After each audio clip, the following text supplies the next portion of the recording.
Saudara, konflik Israel-Iran memanas. Setelah puluhan tahun kerap bersitegang dan terlibat dalam perang bayangan, Israel meluncurkan serangan ke sejumlah lokasi di seluruh Iran.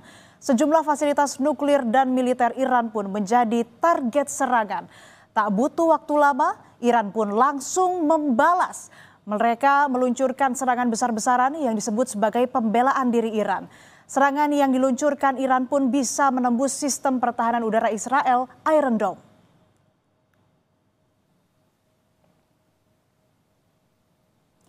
Serangan Israel ke Iran mulai dilakukan pada Jumat 13 Juni 2025 waktu setempat.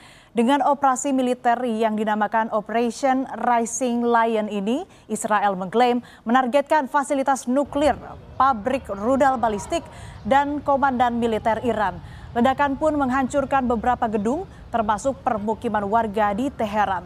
Militer Israel mengerahkan 200 jet tempur menyasar sekitar 100 target di seluruh Iran termasuk Teheran. Sebelumnya Perdana Menteri Israel Benyamin Netanyahu menyebut operasi militer ini untuk menangkal ancaman pengembangan senjata nuklir Iran. Selain merusak fasilitas nuklir, serangan Israel juga menewaskan sejumlah tokoh penting. Di antaranya sebut saja Mohammad Bagheri, Kepala Staf Angkatan Bersenjata Iran yang meliputi Korps Garda Revolusi dan Angkatan Darat.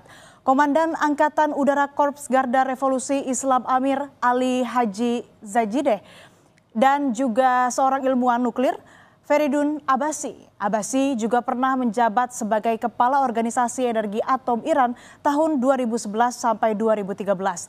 Serangkaian serangan Iran terhadap Israel tersebut memicu kemarahan pemimpin tertinggi Iran, Ayatullah Ali Khamenei, yang langsung bersumpah untuk melakukan pembalasan. رژیم صهیونیستی اشتباه بزرگی کرد. خطای بزرگی کرد. غلطی کرد و عواقب او رو بیچاره خواهد کرد. به توفیق الهی فکر نکنند که زدند و تمام شد. نه، کار رو اونها شروع کردند و جنگ به راه انداختند.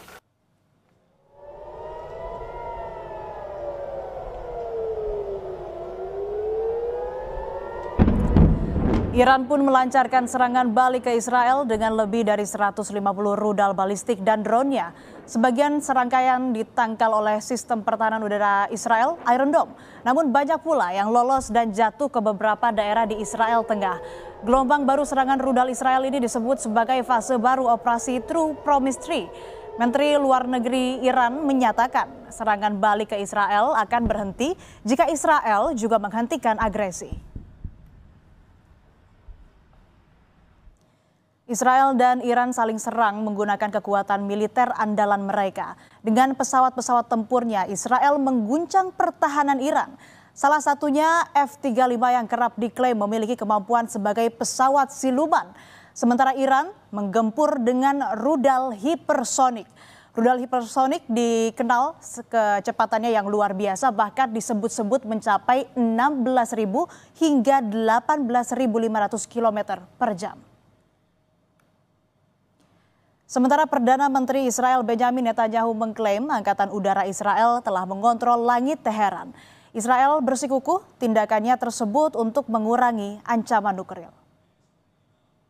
האוויר הישראלי שולט בשמי טהרן. בשינוי של כל המערכה. אנחנו בדרך להשיג את שני היעדים שלנו.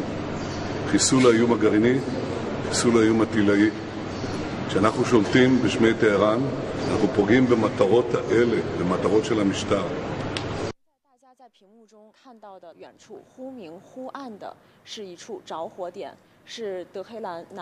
Eskalasi ketegangan antara Israel dan Iran ditandai dengan serangan yang diluncurkan Israel pada sejumlah infrastruktur ekonomi dan pusat energi Iran.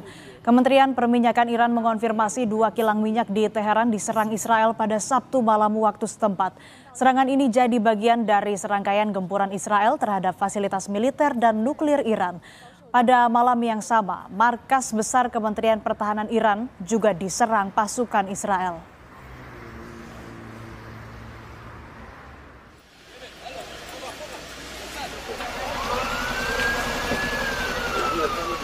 Sementara di kota Haifa, serangan Iran menghancurkan sejumlah bangunan.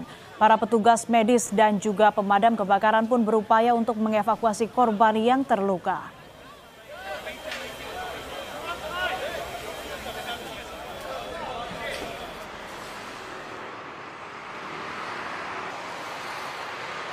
Di tengah konflik bersenjata yang terjadi antara Iran dan Israel, warga Iran pun berbondong-bondong meninggalkan ibu kota untuk mengungsi. Antrean kendaraan pun memadati jalanan di kota Teheran. Saling serang antar kedua negara meningkatkan kekhawatiran akan adanya ketegangan yang meningkat. Warga pun berupaya mencari perlindungan ke wilayah lain di kota Iran. Upaya untuk mengungsi juga dilakukan warga Israel di tengah intensitas serangan yang meningkat antara Israel-Iran. Presiden Amerika Serikat Donald Trump ikut berkomentar. Ia bahkan mengunggah di media sosialnya pada Senin siang bahwa semua orang harus segera mengungsi dari Teheran. Sesaat setelah pernyataan tersebut, Trump memutuskan meninggalkan pertemuan G7 di Kanada dan melewatkan sejumlah pertemuan yang akan membahas tentang perang di Ukraina serta sejumlah isu global lainnya. Sementara itu, Direktur Perlindungan WNI Kementerian Luar Negeri Yuda Nugraha menyampaikan bahwa dari informasi yang diterima tidak ada warga Indonesia di Iran yang menjadi korban serangan Israel.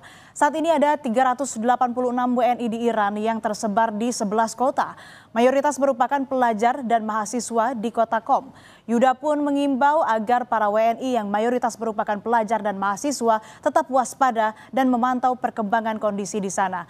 Bahkan jika memungkinkan, bisa pulang ke tanah air. Kita telah menetapkan status siaga 2 dan berlaku hingga saat ini. Ya. Dalam konteks siaga 2, kita minta warga negara kita meningkatkan kewaspadaan dan jika memungkinkan dapat pulang keluar dari Iran secara mandiri. Ya. Dan tentu tidak mengharapkan perlu menunggu sampai siaga 1 ketika suasananya atau situasinya sudah membahayakan jiwa. Secara umum kondisi mereka tetap tenang, ya, tidak ada warga negara kita yang menjadi korban dari serangan Israel. Namun keputusan untuk bisa pulang dari Iran ke tanah air rupanya butuh proses yang tidak mudah, saudara. Menurut warga negara Indonesia di Iran, saat ini bandara ditutup. Mereka pun tengah menunggu perkembangan situasi. Proses evakuasi melalui jalur darat juga disebut tak mudah karena butuh waktu yang cukup panjang. Menurut salah satu WNI di Iran, perjalanan darat ke Turki bisa memakan waktu hingga 3 hari. Begitu pula perjalanan darat ke Pakistan yang juga menempuh waktu sekitar 3 hari. Kami sendiri kalau saya pribadi ya memang sudah siaga 2, tapi kondisi saat ini bandara memang ditutup dan mungkin bisa lewat jalur darat, tapi saya belum tahu bagaimana lewat jalur daratnya. Mungkin saya pribadi dan teman-teman yang lain yang di Teheran kemungkinan akan mengikuti himbauan dari KBRI dan arahan dari KBRI, misalnya kami evakuasi ya sudah kami ikut evakuasi. Pemerintah Indonesia pun menyampaikan sikap terkait konflik bersenjata antara Israel dan Iran. Kepala Kantor Komunikasi Kepresidenan Hasan Nasbi menegaskan posisi Indonesia akan terus menyerukan perdamaian dan penyelesaian secara diplomasi. Hasan Nasbi juga menegaskan Indonesia tidak akan masuk dan bergabung dalam blok militer dan pertahanan tertentu. Presiden Prabowo selalu menyerukan 3 hal.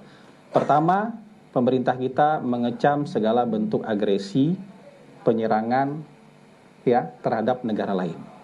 Yang kedua, Presiden Prabowo selalu mendorong terciptanya deeskalasi konflik atau sesegera mungkin melaksanakan gencatan senjata. Yang ketiga, pemerintah melalui Presiden Prabowo itu selalu menyerukan penyelesaian konflik melalui jalur diplomasi dan hukum internasional. Serangan yang dimulai Israel dan berbuntut saling balas dengan Iran mengakibatkan jatuhnya korban dari kedua belah pihak. Hingga 17 Juni 2025, Kementerian Kesehatan Iran mencatat 224 orang tewas dan 1.200 orang lainnya terluka. Sedangkan di kubu Israel 24 orang tewas dan 500 orang lainnya terluka. Konflik bersenjata di antara dua negara, Israel-Iran, masih belum menemukan titik akhir. Hingga kini belum ada tanda-tanda munculnya kesepakatan antara keduanya. Kondisi ini pun menimbulkan kekhawatiran dunia internasional yang berharap konflik antara keduanya segera mereda. Pemirsa, Garda Revolusi Iran merilis rekaman yang memperlihatkan rudal diluncurkan ke Israel saat Teheran mengumumkan gelombang serangan ke-11 terhadap Israel.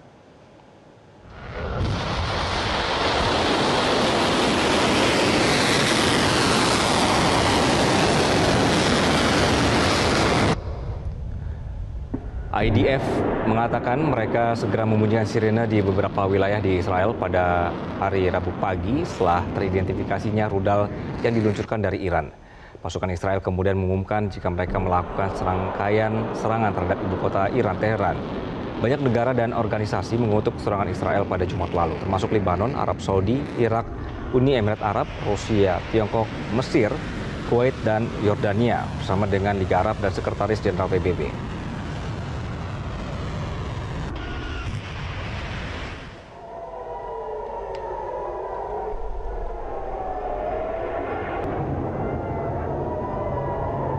Tak lama setelah serangan ini, Israel mengatakan sedang melakukan serangkaian serangan di wilayah Teheran.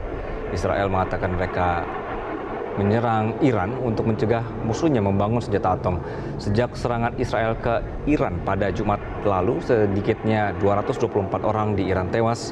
Sementara itu Iran telah membalas dengan meluncurkan sekitar 400 rudal dan ratusan pesawat nirawak ke Israel. Sedikitnya 24 orang tewas di Israel.